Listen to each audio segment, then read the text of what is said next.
Today we are learning about the chess pieces and the difference between pawn and major pieces.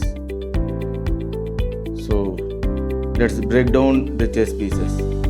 In the game of chess, each player starts with 16 pieces, that is 8 pawn and 8 major pieces.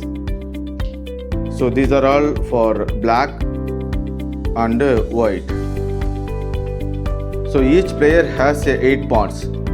So pawns are a bit different between major pieces, but they are still essential to the game. You will find the symbol for pawn in your material.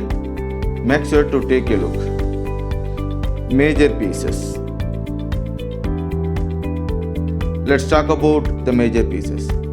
Each player has 8 major pieces in total.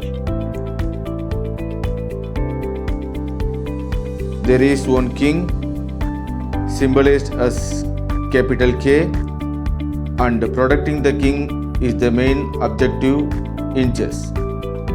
Each player has also one queen represented by letter Q, a very important piece.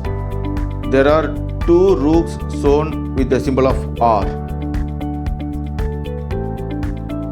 2 bishops represent by capital B,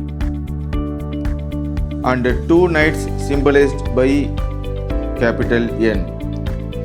Check your material for this symbol to get familiar with each one.